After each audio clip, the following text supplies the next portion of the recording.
Hi, everyone. We're just waiting for all of the attendees to be led into the webinar. So please bear with us. We're just waiting for everyone to join, and we will begin in a minute or so. Thank you for your patience.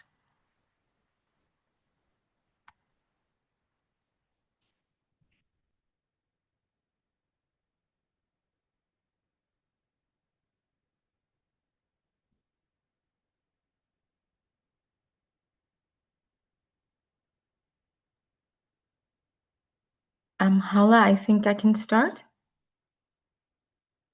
Or are there more people in the waiting room? Yeah, you can go ahead and start. Okay, so welcome everyone to this application webinar hosted by the Atlantic Fellows for Social and Economic Equity, AFSEE program. We're delighted to see so many people on this call. And if I could have the second slide.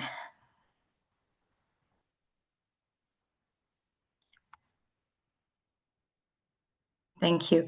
So this webinar will begin with some introductions, and then we will discuss kind of what we're going to be looking at during this session. You'll get an introduction to the AFSEE program, an introduction to the application process, and then our frequently asked questions. And then we will round out today's webinar with a Q&A where you can put your questions into the Q&A function, and we will do our best to answer as many as we can. And we plan to share this recording on our YouTube and other social media channels, barring any technical difficulties. So thank you everyone for being with us. So I am Armina Ishkanyan, and I am the Executive Director of the AFSEE program. I should have said that at the start. And I am joined here with some colleagues, and they're going to introduce themselves. Should we go on to the second page? Thank you. So in terms of this webinar, please note that this webinar is being recorded.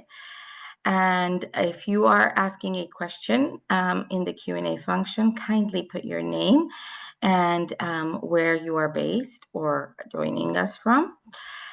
And I'm going to now hand over to my colleagues to introduce themselves. George?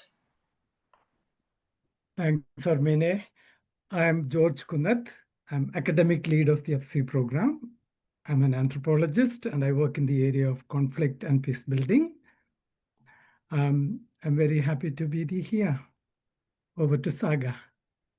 Hi, everybody. My name is Saga Leppanen, and I'm the Program Manager for Global Engagement and Impact for the AFSEE program, and looking forward to hearing from you during the webinar. Thank you very much. Can we have the next slide? Thank you.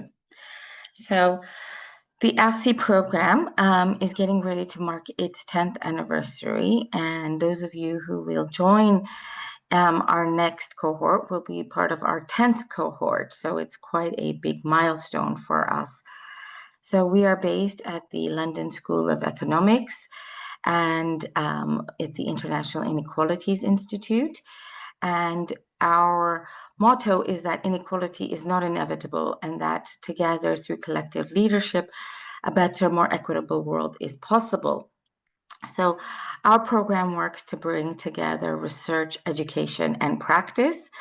And that means that we use the research, the dialogic pedagogy, and thinking about practical examples and praxis in the world to think about alternatives to the status quo. Our program is values-led program. And so our values are fairness, commitment, curiosity, kindness, and courage. And that shapes the way in which we design our curriculum and our modules and our offerings, both during the active fellowship year as well as during the senior fellowship or lifelong engagement period, which is the period that happens after graduation.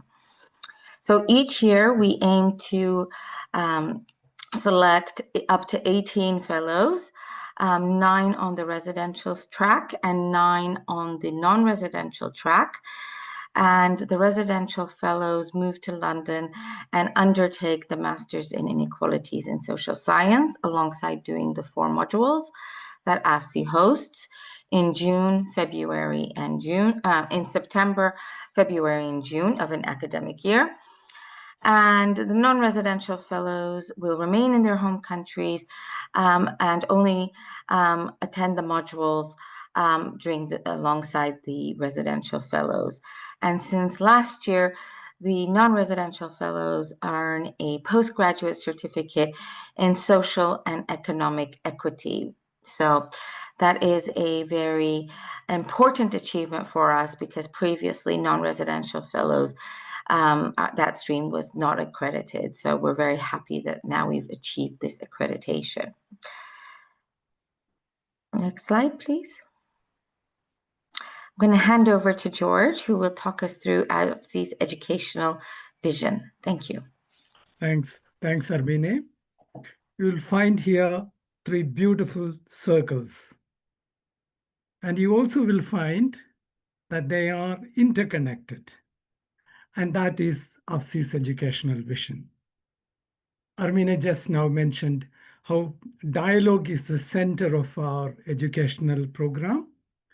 And this dialogue is actually the idea of Paulo Freire, a Brazilian educationalist.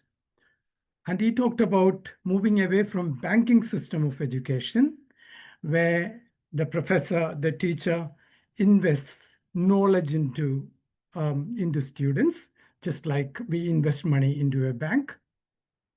So, but here it's more about knowledge is produced through that dialogue, and that it's a dialogue between researchers and practitioners, action and reflection, academics and practitioner collaboration. That's what makes this dialogue important, significant. So in this dialogue here, what we see, if you look at the deep blue, you find our program is also very research-led, and we draw on the cutting-edge research at the London School of Economics, especially in trying to understand how inequality is constituted, the genesis of inequality, and what are the factors that impact inequalities, and what are the ways you can address them. That's a kind of cutting-edge research that we want our fellows to be introduced into and learn from it. And then you also look at the circle on the professional practice.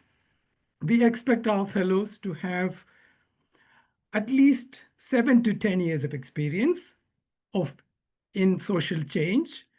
And that experience of practice, of committed to social change, is not happening just at the local level. We also look at the global engagement. And therefore, it is also trying to build up that global solidarity, especially in relation to engagement. So this is what exactly the educational vision, interconnected educational vision of our program. Next slides, please.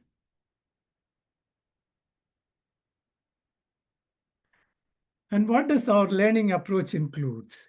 Or the very emphasis of this dialogical model of education is about to understand, analyze, or engage with structural analysis of global inequalities. And not only just analyzing, but we also want to understand how people resist and challenge inequalities. So it considers the root causes of inequalities. And also we want to look at how do we bring about a structural change, system change, and the significance of intersectionality, and the way narratives are framed about inequality, resistance, all that become center of our inquiry. And ours is a kind of a shared recognition of current challenges. We focus on how to position knowledge and community to create transformational change. And we identify and examine alternative economic and policy solutions. And we emphasize, as Armine was also saying, value-led, collective, and leadership approaches. AFSEE modules actually consist of trying to bring in all this dimension into our modules, and it consists of lectures, panel debates, presentations, group work. And during our modules, we introduce fellows to theories, concepts, and approaches for understanding and challenging inequality. And we also integrate practical work and community building in all modules. And we will become a little more clear in our next slide. Next slide, please, where how the modules are structured. Here again, the first module actually consists of 2 intensive weeks and usually happens in September. And that module is called the Foundations of Social and Economic Inequalities.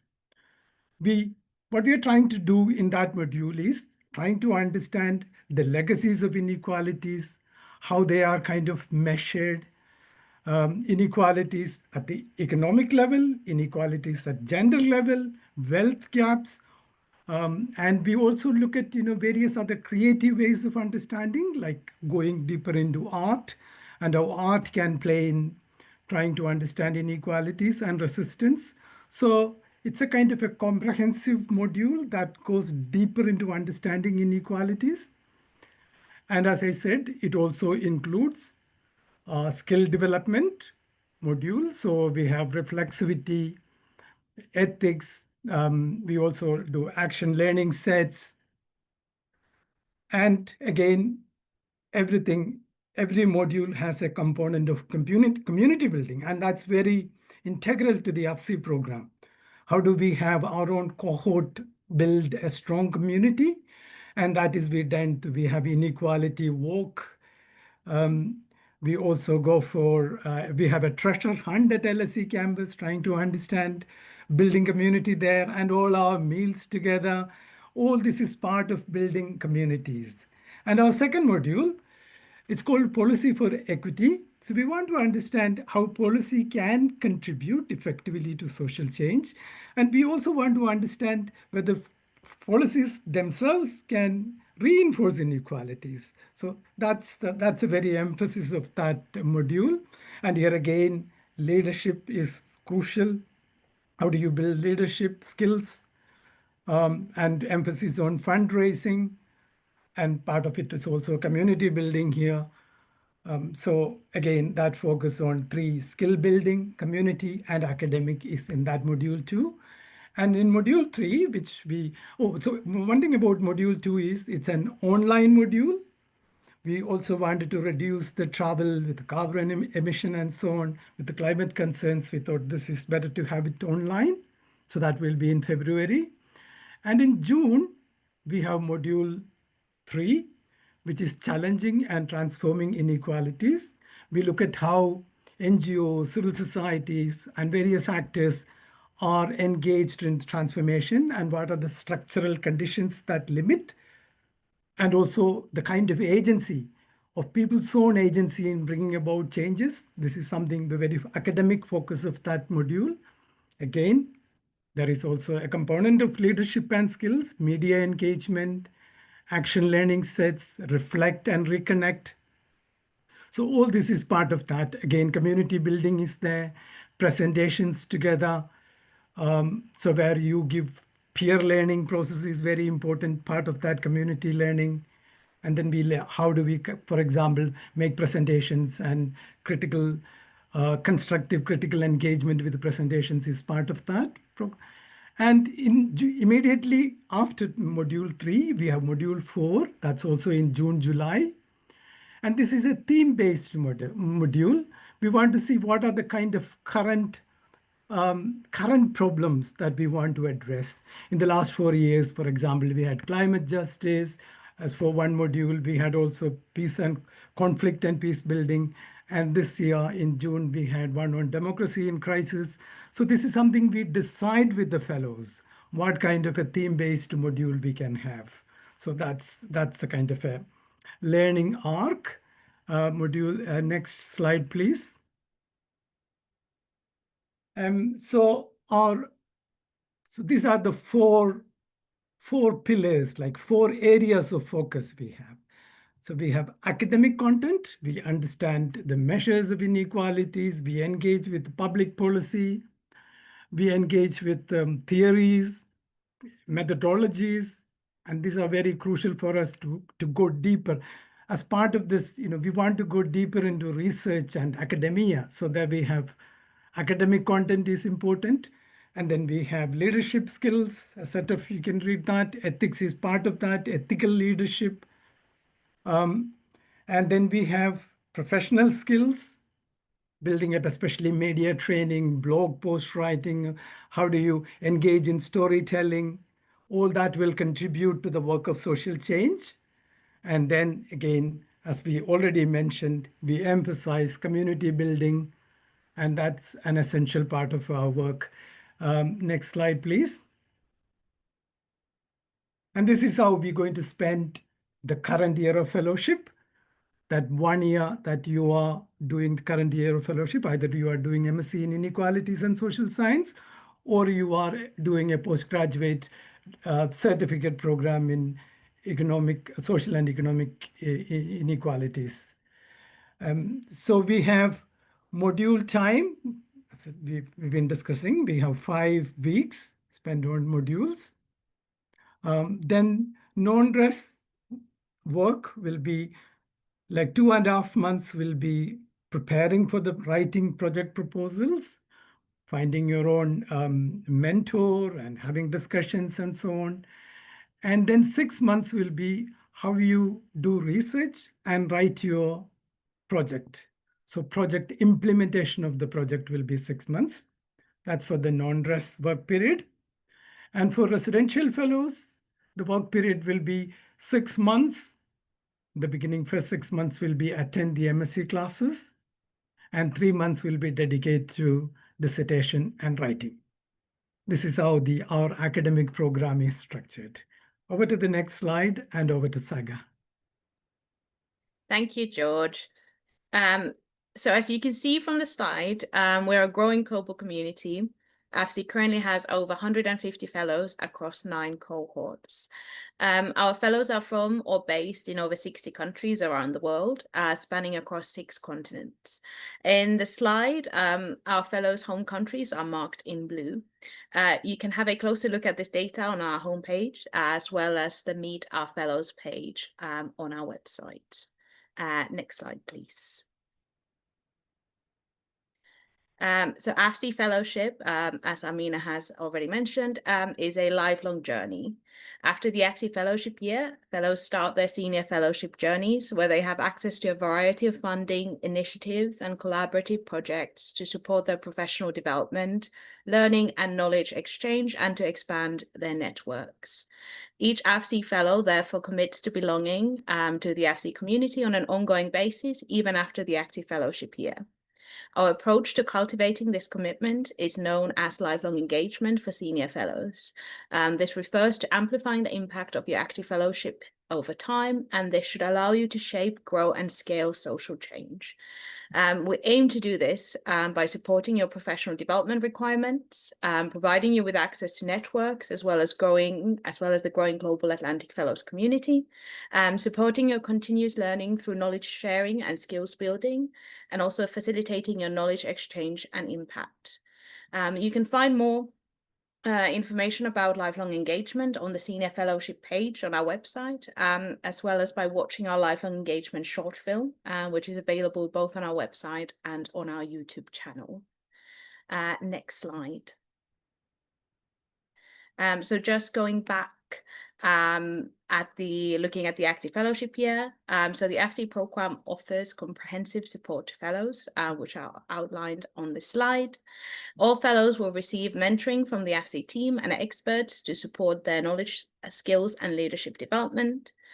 Fellows can also access various avenues of additional support and funding to ensure that once accepted, there are no barriers for fellows to fully participate in the program, including Family Support Fund, Connectivity Fund, and Hardship Fund. Furthermore, for residential fellows, the AFSEE program will cover full tuition fees for the Masters in Inequalities and Social Science program at LSE, travel to and from London at the beginning and end of the active fellowship year, and any visa and English language test related costs. Additionally, all residential fellows will receive a £23,000 tax-free stipend to cover living costs while in London, and they will have an opportunity to apply for the cover for the dissertation support fund as well, which is up to £1,000, and that is during the active fellowship year. For non-residential fellows, the AFSEE program will cover full tuition fees for the postgraduate certificate in social and economic equity at LSE, travel and accommodation for modules, any visa and English language test related costs as well. All non-residential fellows will also receive up to a £10,000 grant to support the execution of their fellowship project, as well as a £1,000 scholarship to cover the cost of joining the in-person modules. So basically any additional costs outside of the travel and accommodation arrangements already covered by AFSEE. Next slide, please. So then just looking at the application process itself. So the deadline for applications for the 2026 to 27 cohort is 5 p.m. GMT on Friday, 16th of January. All applications must be submitted by LSE Graduate Admissions online portal, and we cannot accept any applications submitted by email nor any applications that were submitted late. So in terms of the program tracks, so as mentioned, we have both residential and non-residential tracks. You can apply for both tracks, but we do strongly suggest that you first consider carefully which track best suits your needs, because they are quite different in terms of both location and the delivery of that track. And in terms of the application portal, so when you enter the LSE Graduate Admissions online portal to begin the application process, you should either select the Atlantic Fellows non-residential program option or the Atlantic Fellows residential program with MSc Inequalities and Social Science, a very long title option. There are no applications fees payable for either of these tracks. However, if you apply for another LSE degree program with the same applications, you will then have to pay the standard LSE fee, which is £95. There is LSE has a fee waiver that you can also apply for on that occasion. So just keep that in mind as well. Next slide. Great. So that's all from me. So I'm just going to pass it back to Amina.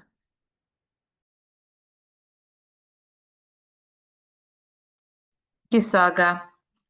So in terms of what our selection process is, and I can see in the Q&A, there's lots of questions around the competitiveness and so forth. So our application numbers are growing year on year. In the last round, we had almost 1,000 applications. I think it was 975 to be precise.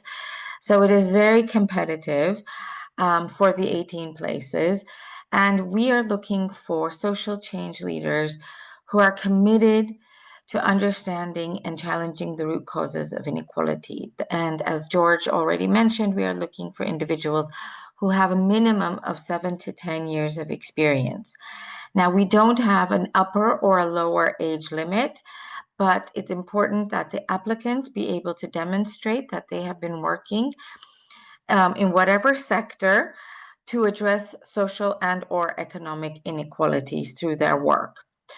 So our applicants come from all over the world. As Saga mentioned, we've now got fellows from over 60 countries around the world, and they are working in all fields of social and economic equity, in all types of organizations and institutions, from NGOs to government ministries to intergovernmental organizations, to news organizations and so forth. So what we are looking for are diversity in terms of applicants' backgrounds. We're not looking for a single type, but what we are looking for are applicants who demonstrate a strong interest, a commitment to social and economic equity demonstrated by the years of work experience, and moreover, a clear openness to learning and to sharing their experience. So this is, essential. And we will have another webinar where we'll be discussing the application process and the statement of academic purpose, and that webinar will go into further depth about how to write a strong statement. But the panel assesses the experience, the understanding of inequalities, the vision, the leadership potential of applicants on both tracks. Now, for the residential track, however, because the students will also be undertaking the Masters in Inequalities and Social Science in the Department of Sociology, they will also need to gain entry into the MSc program. So it's not just about the AFSEE program, it's also the MSc program, and they will need to meet those admissions requirements. So it's not the same for the non-residential track, where the admission requirements are not as stringent as they are for the residential track.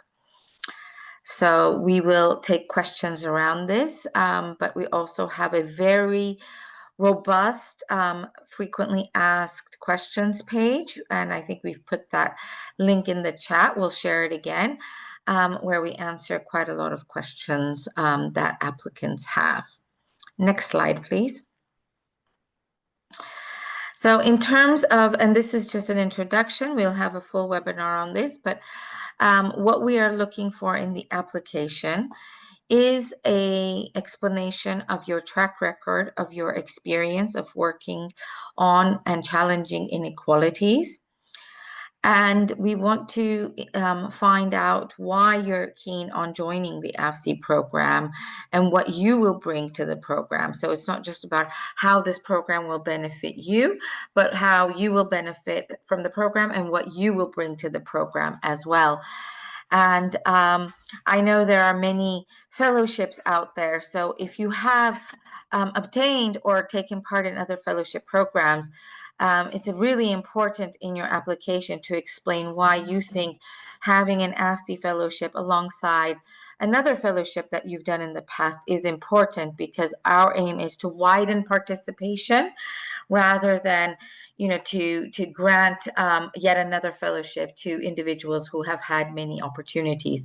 So that doesn't rule you out if you have had another fellowship, but it's very important in your statement to explain why the AFSEE fellowship is important to you and why you are keen to join this global community of social change leaders and to be part of not just the active fellowship year, but the lifelong community. So we have a few tips here. Number one, please read the questions very carefully and keep your answers clear and direct to the questions that are asked in the form. And we are interested in your experience and why you want to be a fellow, and that motivation part is really important. And it's really key that you provide examples to illustrate and support your argument, why you're applying and why you're a good fit for the program. And don't just assume that your CV, obviously we will read the CV, but don't assume that the CV alone is enough, and it's important for you to draw out and explain. And one of the things that we highly recommend is that you write out your statement in a Word document and you save it rather than writing it out immediately in the portal, because should there be any technical difficulties, you may lose the work in the portal, but at least you will have saved the Word copy. So please, that's just something to bear in mind. And I will add, because we've had instances of this, of applicants who've left applying to the last minute and then have had technical difficulties and have missed the deadline. We cannot make any exceptions. That is a hard and fast deadline, which Saga mentioned. And so we will not be able to accept any late applications, even if there were any technical difficulties due to the LSE portal. So our recommendation is do not leave the application to the last minute. Ensure that you've got everything in line and that you submit with good, in advance.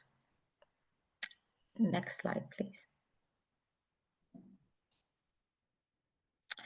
So our next webinar, which I have been mentioning, is happening on the 18th of November at 2 p.m. GMT.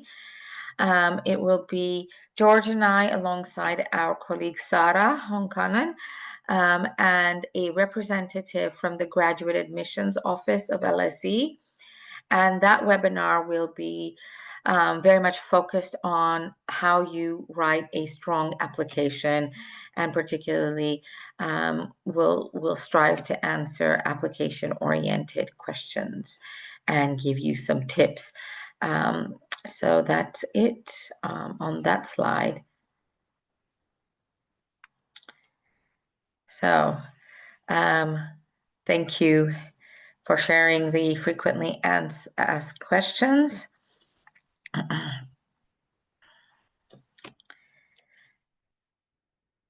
And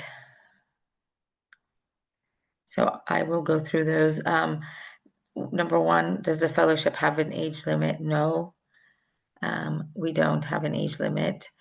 Can I apply if I have less than 7 years experience? The honest answer is it's probably not worth applying, because as I mentioned, it is a very competitive process. And if you don't have the minimum of 7 years of real world experience in challenging inequalities, then your application will not be very competitive. So it's better to wait a couple of years, ensure that you have the minimum years of experience, and then apply, rather than applying when you don't have the requisite years of experience.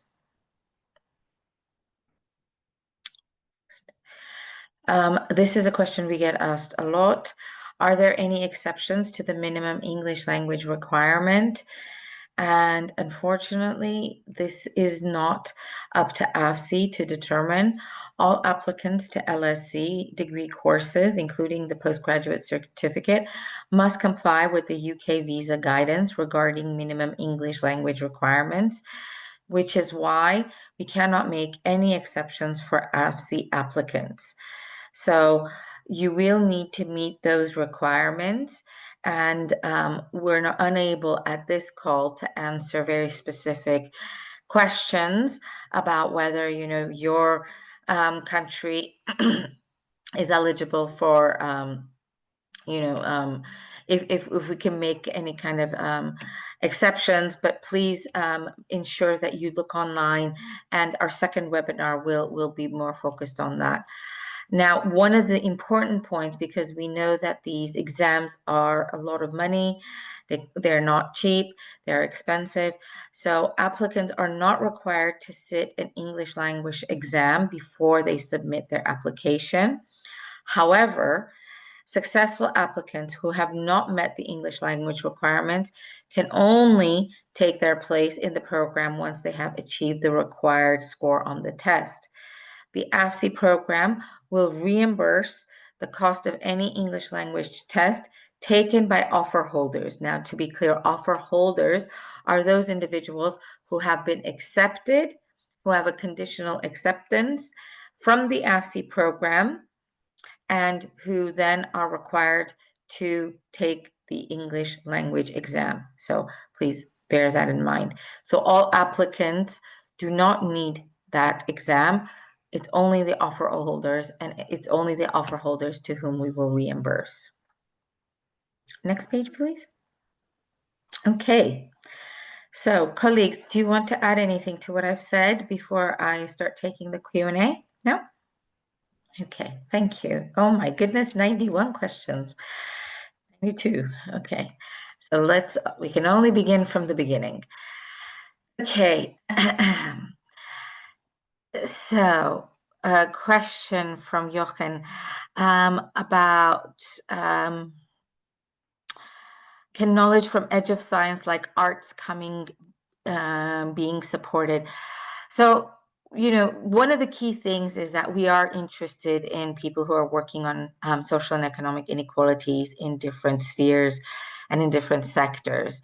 So if you can demonstrate that the work that you intend to do is related to social and economic inequalities, and that you are keen to learn about social and economic inequalities and not just about health-based inequalities or medicine, then we can definitely consider the application. So the second question is from Sam. I'd love to understand more. So in terms of, about how it interacts with paid work. So generally the fellows who are doing the MSc, because that's a very full-time kind of endeavor, tend to take a sabbatical from their work, and they commit their year to the MSc program and to the AFSEE modules, because both of them are happening concurrently.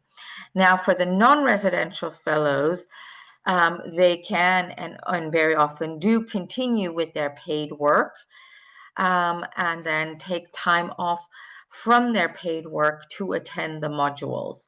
But that's the way that it works. We have some part-time fellowship options available on the residential track for this year. However, we would recommend that it's done in a full-time capacity in order that you gain you graduate with the cohort. However, that said, if you choose to do and you are accepted to do the part-time on the residential track, then you would be required to do all of the modules with your cohort.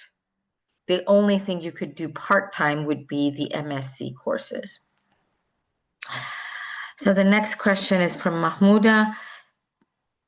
Do we have to apply and reward for the fellowship and courses separately? So you apply to the fellowship, and then if you are admitted, then you will be taking the courses on the MSc. Question from Umejan.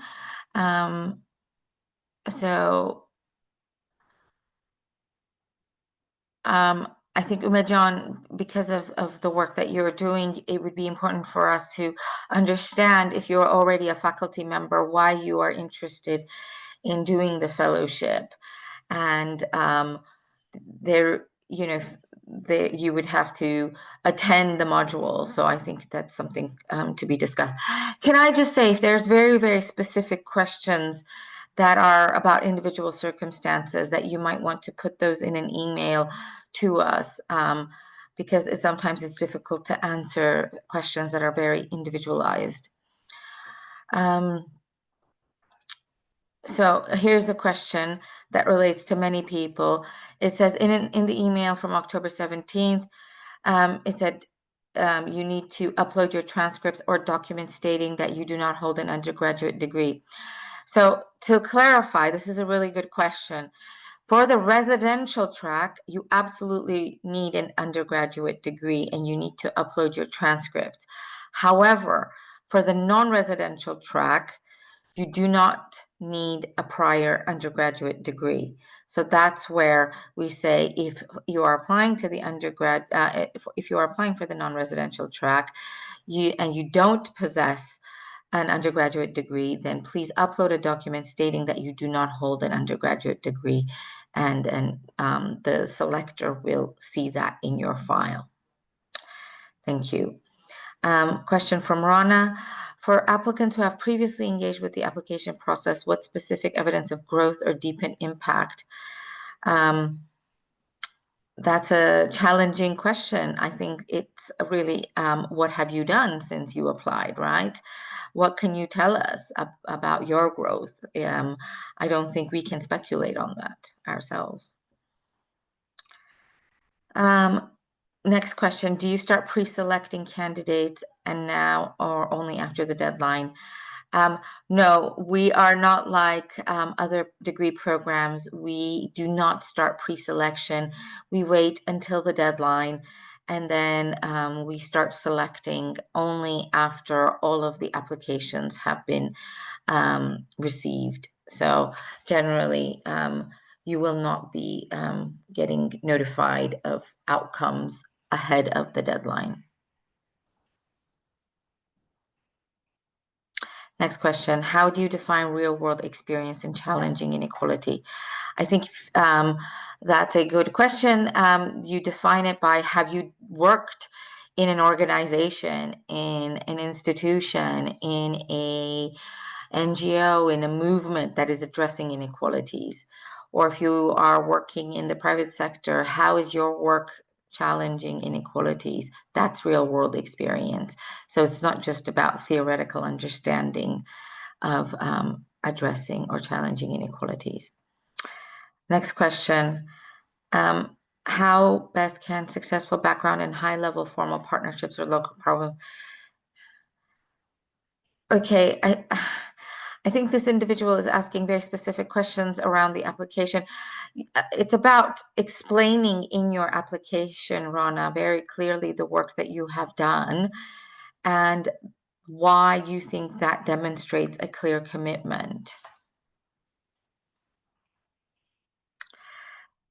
Question from Dina. Should I put a full project idea in the application?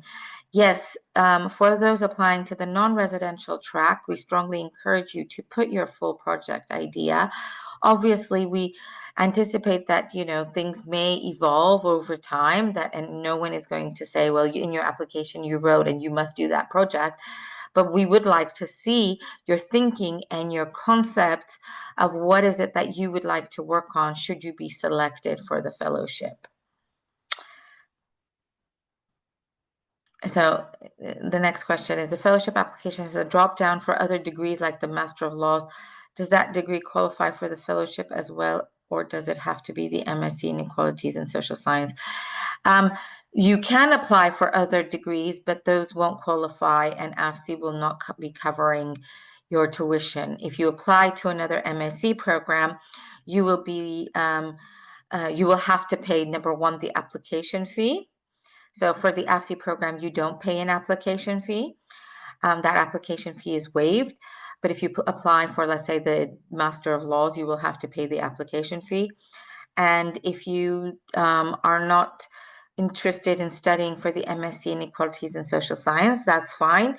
You're very welcome to apply to that, but then you cannot be considered for the AFSEE program, because that's the only program that we offer and support through our fellowship.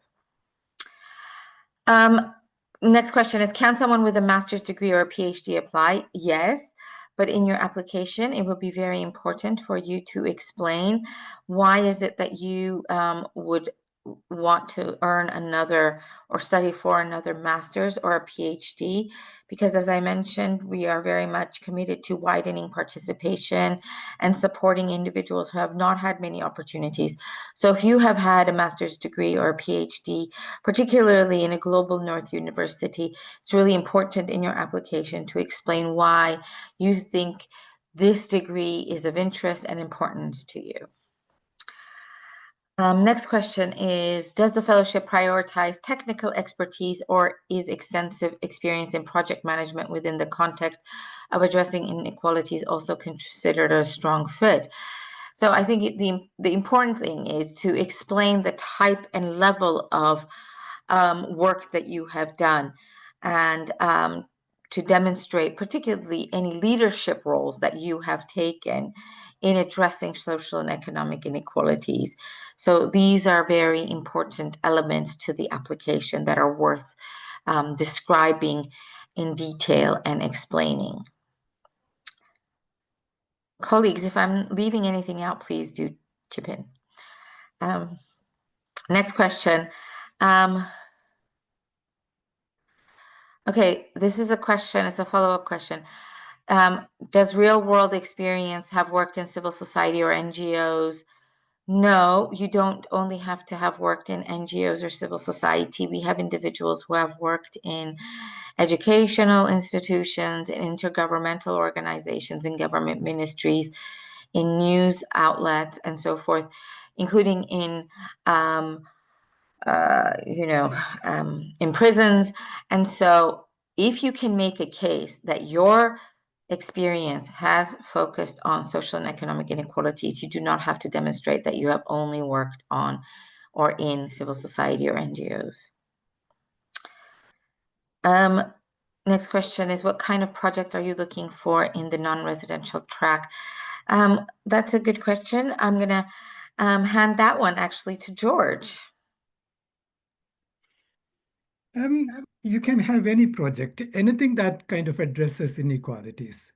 It can be regarding measuring inequality, or maybe we said we also emphasize trying to understand people's resistance, how people challenge. So your project can be, let's say, a group of people challenging some form of exploitation, or maybe low wages, or maybe the kind of gender inequality in a policy, and therefore you want your project to challenge that, or you want to challenge policies regarding the kind of policies which are unequally disposed to people of same-sex orientation, LGBTQI+. So project can be various, and it should somehow vibrate with the kind of work you have been doing. So you can draw on your experience and you can advance what you are doing through your project. Therefore, focus on your work and the work for the last 7 to 10 years that you've been, or even more. So draw on that and try to prepare your project accordingly.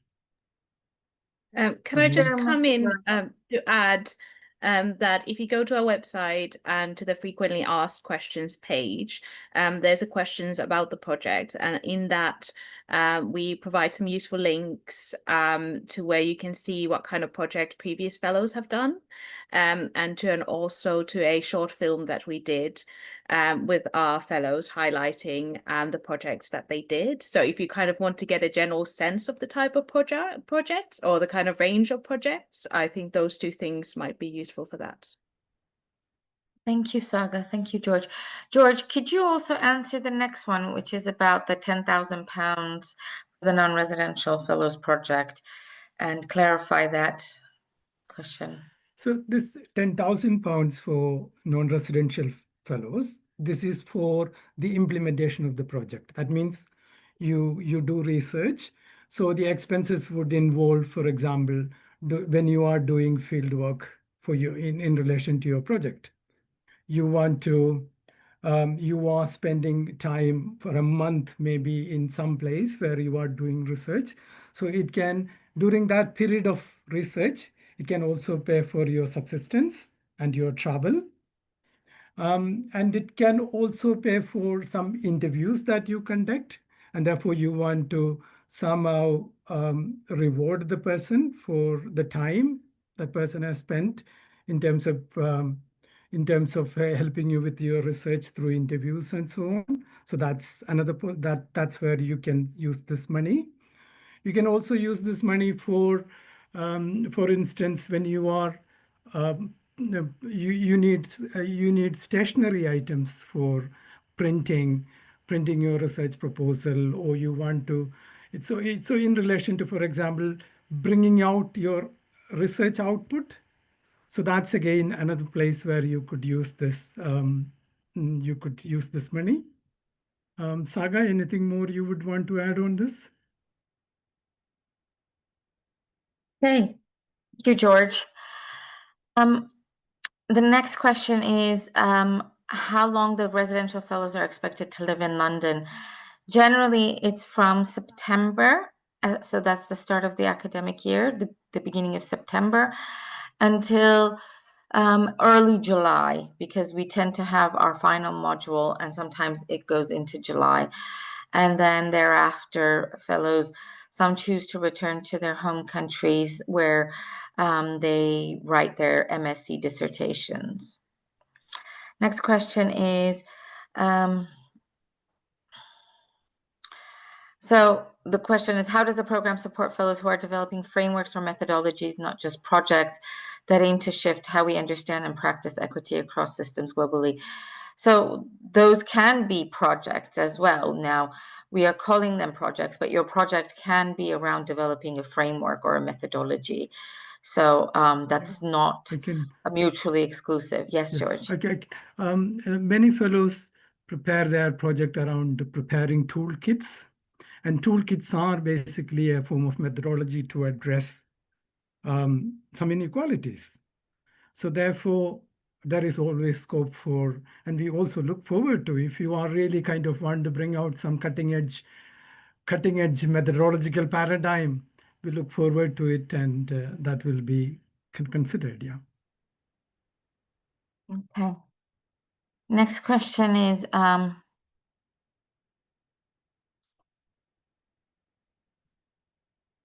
so it's a question about references.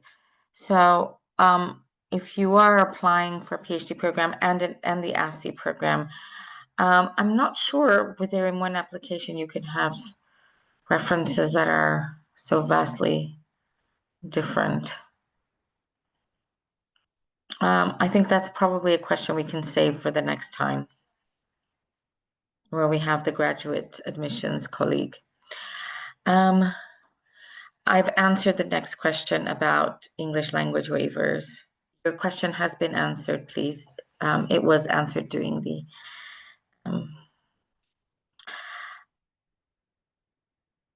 4.5 years of experience. That question has also been answered. Question is not having a degree a requirement? Okay, first of all, that doesn't specify which degree. Not having a degree, if you're asking about a master's degree, is no, there is no requirement around that. But if you have a master's degree from a global north university and you would like to apply and earn another master's, a fully funded master's, we would like to know why.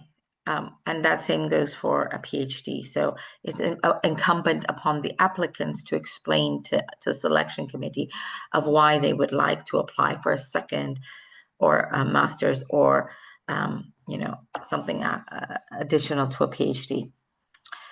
No, there is. Is there a PhD option for this track? No, there isn't.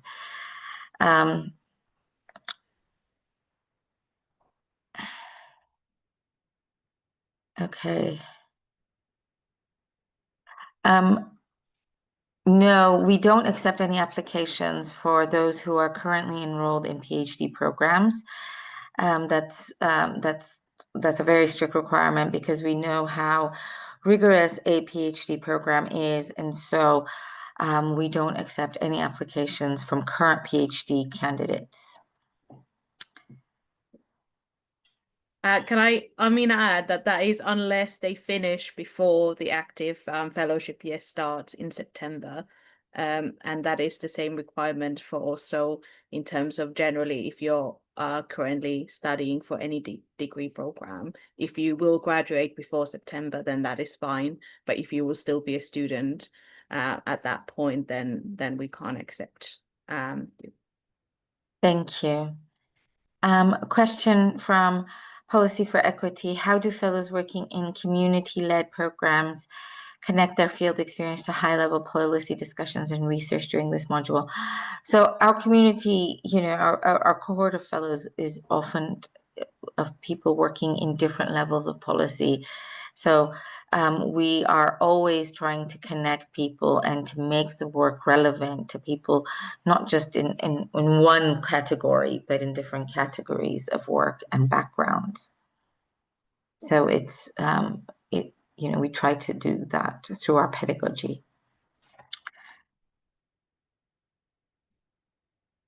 So a question about if you've been a recipient of other fellowship programs. Oh, that just disappeared in front of my eyes.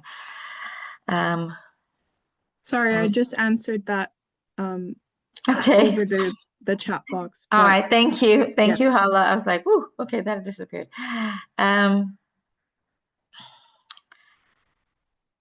So here's a question about applying for the residential program. One needs to write a few paragraphs about the dissertation. If selected, can one change their dissertation? Yes, that often happens. But we would like to understand what your thinking is now, and it would give us a very good idea of kind of the way you're conceptualizing your work and whether this would be a good fit for our program. How come the master's does not include people who have already got a postgraduate degree for?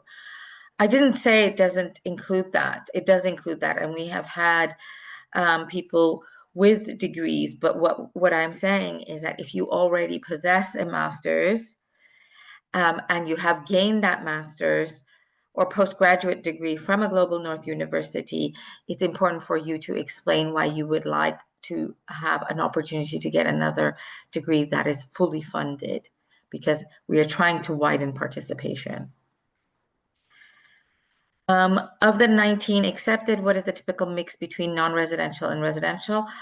We try to keep it 50-50, and it's generally 18, not 19.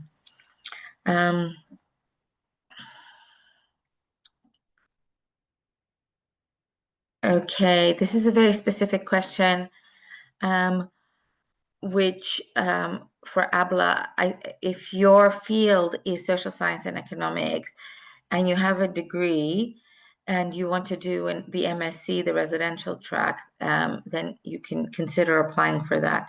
However, if you don't have an undergraduate degree, then it would be more prudent to apply at this stage to the non-residential track.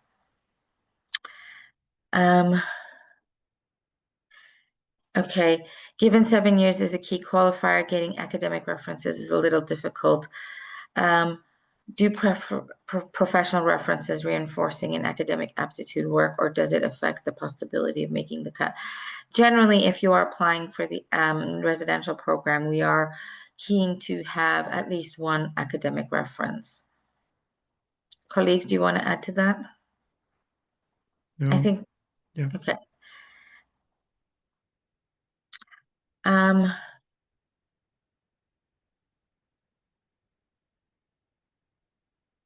So that's a very specific, the next question is about the GPA minimum requirement. Those requirements are for the Department of Sociology. And so we can, in very special, exceptional circumstances, make a special case. But generally, the applicants must meet the minimum GPA criteria, which in the UK context is a 2-1. The next question is about bringing family to the residential component. I don't want to answer that question because I think at this point there were some changes on the legislation. So I'm going to leave that one to the next webinar. But feel free to email us because that situation is changing to the government's policies. At what stage will I request the application fee waiver? That's a good question. Saga, do you know the answer to that? I think that's at point of application, isn't it? Okay, it is at the point of application. So question about the process, is the statement of purpose followed by an interview? Only those candidates, those applicants who are shortlisted are then invited to interview. So the interview is not automatic, it's only for shortlisted applicants. And those interviews generally happen in March. Will non-residential track fellows be allowed given the opportunity to audit courses from the non-residential track? That's a good question, and I'm going to hold off on answering that because I'm not sure. I mean, most courses now take place in person, so I'm not sure whether those who live abroad are able to join online, and I don't know if postgraduate certificate enrollment actually gives you access to auditing, but that's a question for us to find out. So thank you for that question. Is there a single application process for the residential fellowship, or do I have to apply for the MSc first and then for the fellowship? It's a single application. So you just apply for the AFSEE residential track, and that is it. So you don't have to apply for them separately. What is the process post-application? Good question. So once the applications are in, there's a process of long listing, and then a process of shortlisting, and then for interviews. And then there are the interviews that take place in March, and then offers are made. There will be at least 4 people with eyes on an application.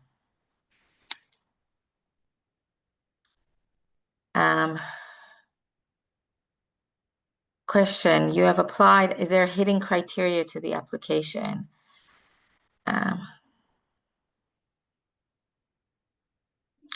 I'm afraid there is no hidden criteria. We are quite transparent.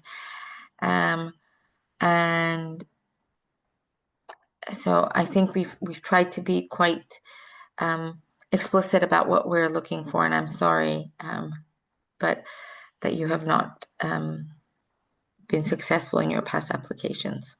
Can I just add, Amina, that it's worth just saying that if you have applied before and you haven't been successful, you're more than welcome to apply again. And we have selected fellows who have applied multiple times before being selected.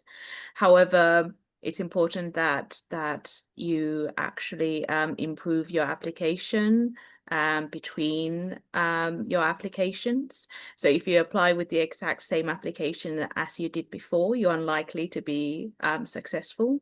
And I would very much suggest that you attend the application tips webinar and take on board some of the tips that we share there in terms of improving your application. Thank you, Saga. That was very helpful. So question, will full-time occupation with activism for social change count? Yes, it will, as long as you can also explain kind of how much of your kind of involvement was in that activism. If it was just going to meetings once a week, then I think, we would need to understand how that is an active engagement.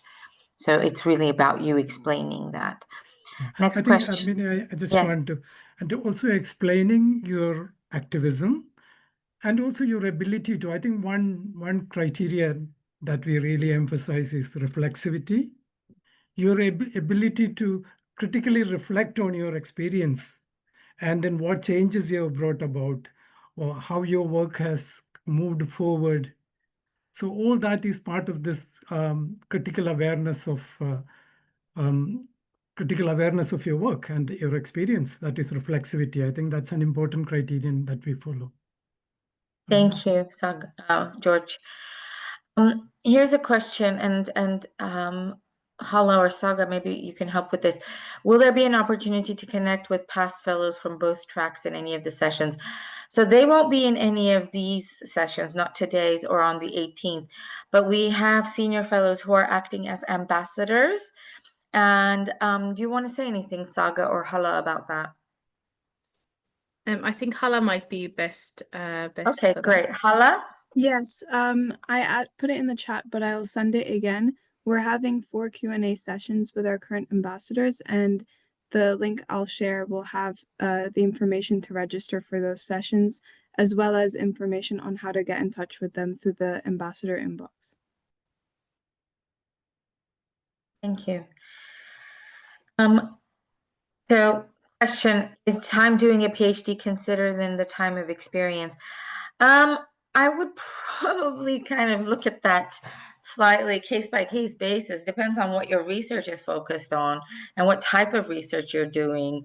If you're doing participatory action research, for instance.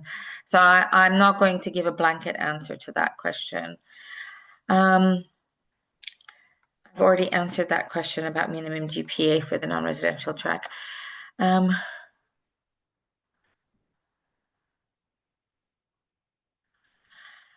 So here's a question. People who have worked for that long are probably earning more than 23,000. Yes, probably.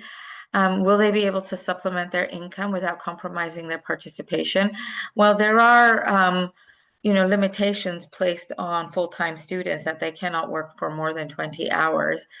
So, you can legally work for 20 hours per week. to supplement your income. But we do also, kind of recommend taking into consideration that there is a trade-off between doing well on the master's and, earning money. But we do understand that people do need to live and work. So, there is no restriction from our side, but there is a legal restriction based on visas and school rules on that. George, do you want to answer this next question of how intense is the non-residential program?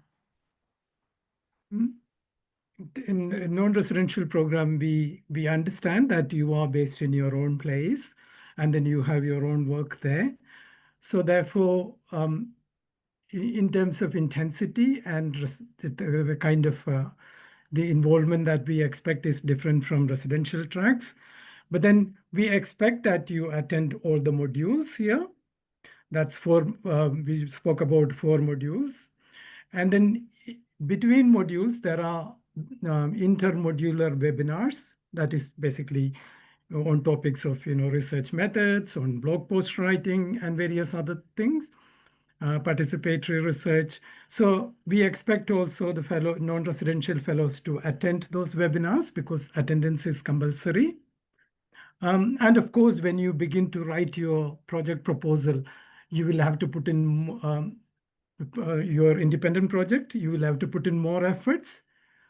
But otherwise, you are engaged in your own work. We would expect at least 8 to 10 hours of work per week on your non-residential track. Thank you, George.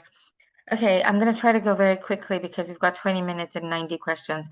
So the next question is, can MSc study be used as experience? I would say no. If you're struggling to make up to 7 years, it's probably best to wait. Does applying for the residential and non-residential options indicate a weaker application? No, it doesn't. But make sure you decide which one you are putting first, because as Saga said, that's really important, which is the preferred option for you. I've already answered the previous master's question, so I'm not going to answer that. If your work is on sustainable economic equality, is it tangential? Not really. Yes, you should apply if you meet the other criteria. What sort of SPLD accommodations are built into the applications process as well as the modules? So I'm not sure about the accommodations built into the application process. However, once applicants are successful, we work with the LSE's Disability and Wellbeing Service to make sure that the program is as inclusive and that we are making the accommodations and supporting the fellows as best our ability. Your 7 to 10 years, does it have to be executive? No, it doesn't have to be consecutive, but it has to be robust. Is 23,000 for the entire course duration? Yes, it is. And it's more generous than any other LSE scholarship. So don't sneeze at it, folks. It's worth saying as well, Amina, for the £23,000 stipend, that will be paid in 3 installments. You will get an installment at the beginning of each term. So just so you're aware. Okay, thank you. Yes.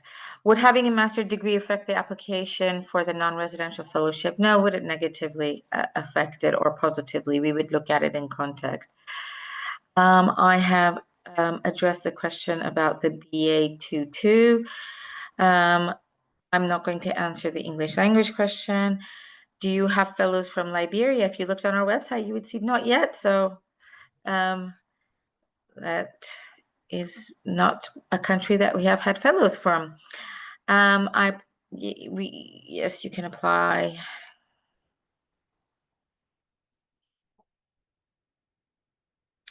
A recording will be available, and we are looking at 7 years of experience. That is substantial. We're not looking for a certificate of 7 years of experience, but that should come through your CV as well as your statement of purpose. If you have a PhD in social work in hand, yes, you are eligible to apply. For the residential track, are both the 2 years of residency in London covered? It's just 1 year. The residential track is just 1 year. And it's the £23,000 of tuition, of stipend, plus your tuition is covered. How many people apply for the fellowship program? What is the acceptance rate? Last year we had almost 1,000 applications, 975 in total, and we have about a 2% acceptance rate. So it's very competitive. So it's really important to put a strong application. Do you look for mid-career professionals who have demonstrated consistent work in a specific field related to inequalities, or can a candidate with varied interests throughout their career still have a strong application? We are a fellowship program in inequalities, so unless you have a strong work in inequalities, it's probably not the program for you. So, you know, it doesn't all have to be in one job, but it has to be inequalities related. Will there be insights shared on fellows collaborate globally across different thematic programs? Yes, in the lifelong engagement, once fellows graduate from the active fellowship year, there are opportunities to collaborate with fellows from other programs. Next question.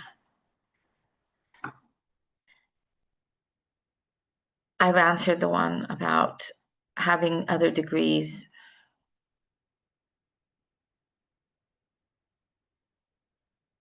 In terms of, are there examples of plans and achievable projects from previous fellows that we can look into? Some of these projects are available on the fellows web pages, and I think, you know, we're trying to do more to highlight those projects, but we don't share their projects with applicants.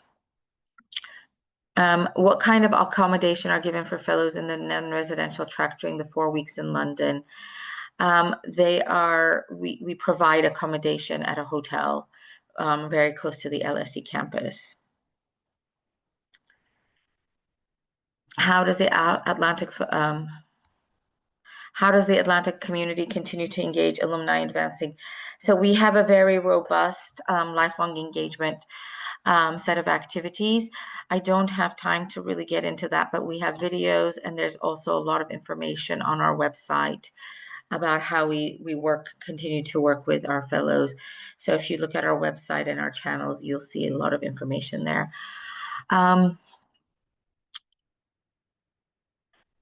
So accommodation provided for residential fellows for the duration of the program. No, you would have to cover that through your stipend. So the £23,000 is intended to cover that cost. I mean, I just know that we do provide accommodation during Module 1 for both residential and only for Module 1, but not for the duration of the program. Yeah.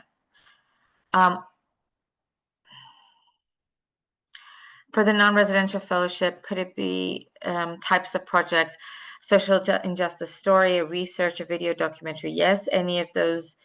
They would have to be, you know, justified, like, why is this the best kind of project to communicate? Why am I well placed to do this? So it's really important that you explain to us in your statement of purpose why you are intending to do that project and to have that project come out in that kind of output, like a video or a research paper or a podcast. So it's really important that you explain that. Again, project stories, could a research paper be considered a project? Yes. For instance, this year we had a fellow deliver a draft of a research paper that will become an article and submit that. So yes, that could definitely be something. Is there a separate application for the LSE apart from the fellowship? No, if you're applying to the fellowship, that is the application.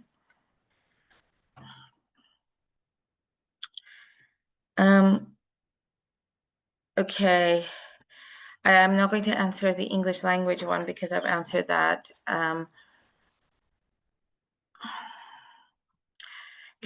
Must someone be currently employed to apply? No. we have people who are taking career breaks, but it's important that you demonstrate that you do have past career experience or work experience. And work here doesn't mean paid work only. It could also be kind of activism or grassroots work.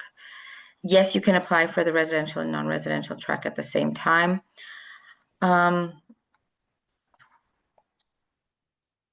Should the project be in the country I live in or my home country? It depends on what project you are doing.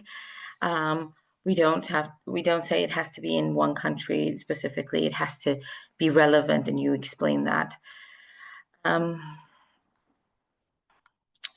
Sorry, I'm just going through very quickly the ones I have answered.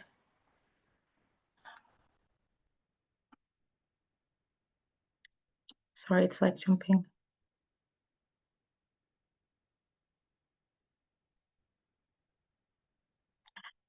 Okay, here's a question. Do projects have to be research-based or can they be community-based? Do they have to be new projects or they be continuation of existing projects? They have to be new projects, so you can't recycle projects or be projects that your organization is already working on. And so we need to know that that's your work, not someone else's work. And secondly, it can be either research-oriented or community-oriented. George, if you want to come in on that. Sorry, it can be community oriented, but there should be that component of analysis. It is not just a descriptive, somehow you need to draw in from other literature. You need to draw in methodology. You need to, if possible, bring in also some theoretical concept and so on. So it is not just a descriptive thing about what community is doing, but that analysis dimension should be there. Thank you, George. So what type of support letters are considered most relevant and most valued from people that know you? Generally, for the, we do request at least one letter coming from an academic referee for the residential track. And so it's really important, though, that these are people who can speak about your abilities and your fit for the program. Question, I have done the Atlantic Fellowship with another organization. Can I apply? I'm afraid not. We have an agreement amongst the Atlantic Fellows programs that you can only have one bite at the cherry, as they say. Would a public policy analysis project be considered suitable for the fellowship? Yes, that would be suitable. As long as you explained what the project was and what you were thinking. We are not looking at direct intervention or service delivery, in fact, and that's not something we fund. For non-residents, can classes be 100% online? No.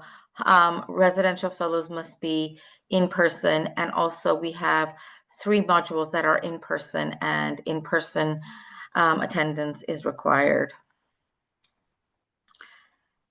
Can I have academic obligations aside from the fellowship? Well, it depends. That's a very vague question. I can't answer that depending on what that is. But if you are doing a PhD study, then that's not going to make you eligible. Can you use the money for software? I'm assuming this is for the project funding. Yes, we do have support for software funding. Do non-residential fellows get the entire 10,000 or it depends on the proposal? It depends on the proposal, and it has to be eligible costs. I'm a social entrepreneur. If the project could be developed within the social startup I run, we would need to see what that is. I can't give an answer. If it's a research project and an analytical project, yes, but if it's a delivery project or a something that's very, kind of direct intervention, then we would probably not be able to support that. For the non-residential track, what are the months that require physical presence at the campus? That's September and then June, July, or part of June and July, not all. Is there any additional support to cover the costs of accompanying family members? Again, I'm not going to answer whether family members are permitted because there's some change on legislation, but generally we do try to provide support to family members that do accompany. So there is a family support stipend.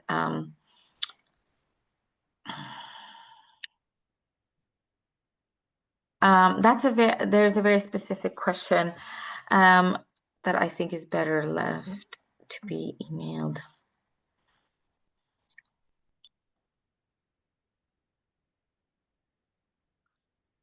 Can you please share a success story of the alumni from past decade, which AFSEE is proud of? I'm not going to answer that question, but we've got many.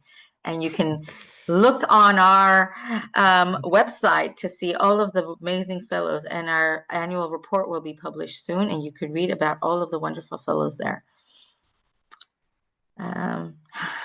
Okay. If people have questions about when the modules are happening, that's all information is available on our website. So because I'm trying to rush, we've got about 50 questions. So the ones that are available on our website, I'm not going to answer.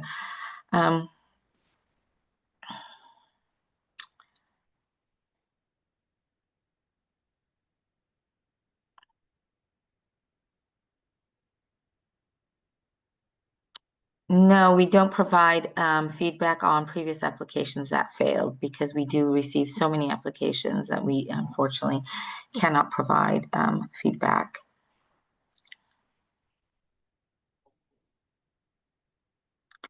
Yes, we do accept applications from postdocs.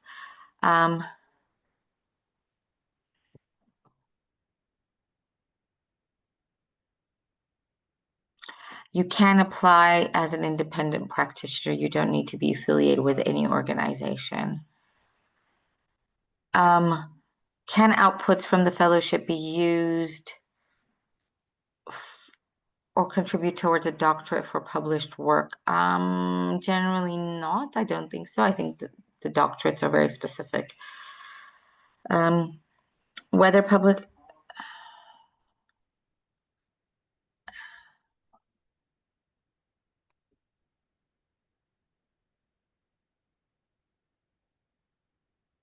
Sorry, it keeps popping.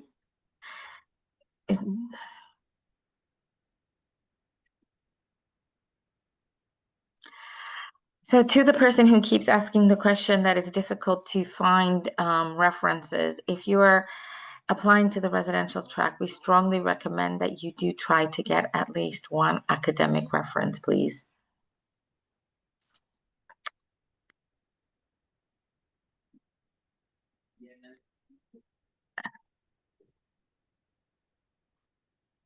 If you have less experience than the 7 years, like we said, please do consider applying at a time when you have more experience.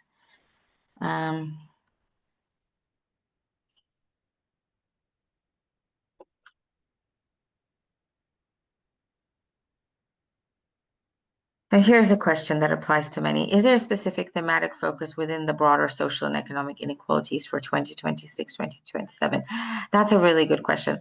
We don't have a broader thematic focus. We consider applicants who are working on different types of social and economic inequalities.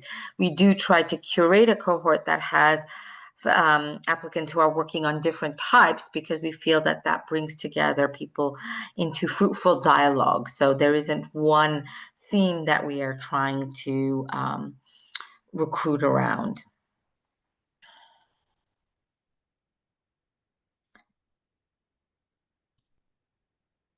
Question, will we receive feedback in case our application is rejected? No. Is a GMAT or GRE exam needed? No.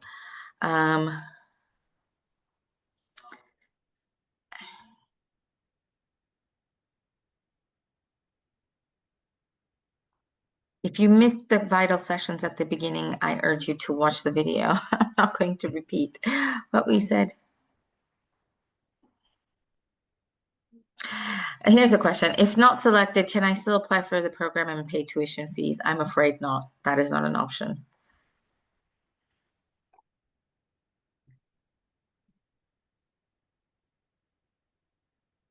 What type of visa is required to take part in the non-res? Saga, do you know the answer to that question? No.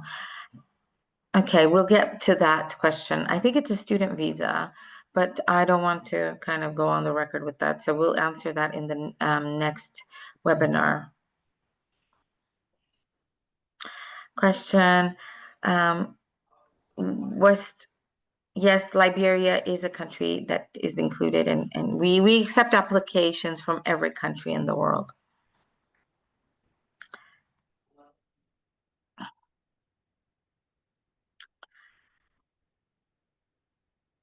If you want to apply to another Atlantic Fellows program, then you have to apply through them. It isn't a one-stop application shop, so you know, but you can collaborate with them once you become a senior fellow.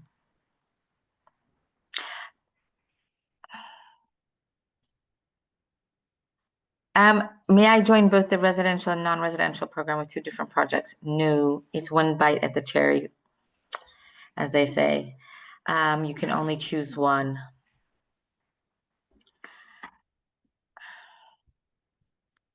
Okay, question on, I work on public health with a lot of intersection with social inequalities. Am I eligible to apply? That's a good question. Yes, you are eligible to apply.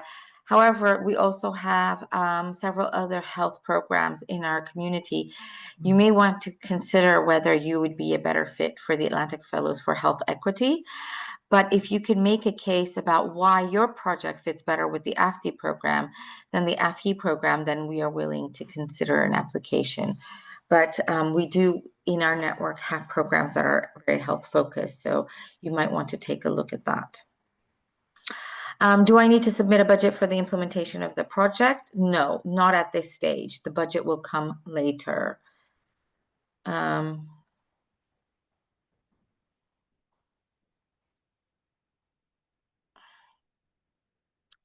What should be done first, the application for the MSc or the application for the fellowship?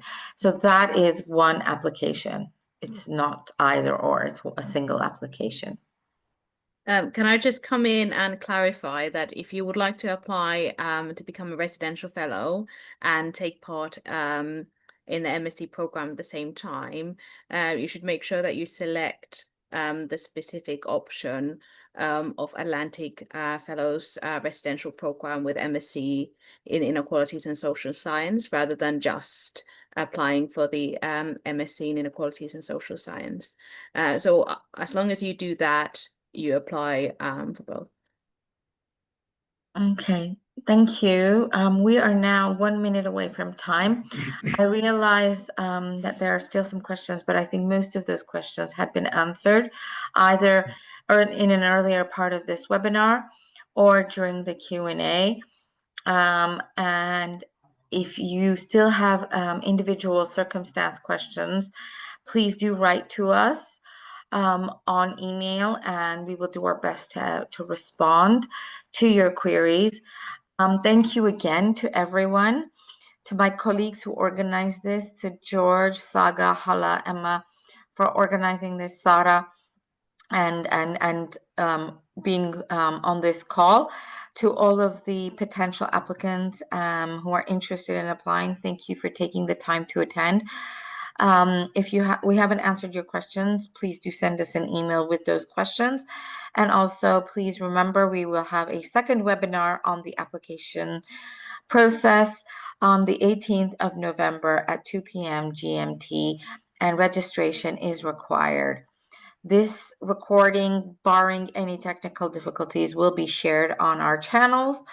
And thank you again, and wishing you a good rest of your day. Thank you, everyone. Goodbye. Bye-bye.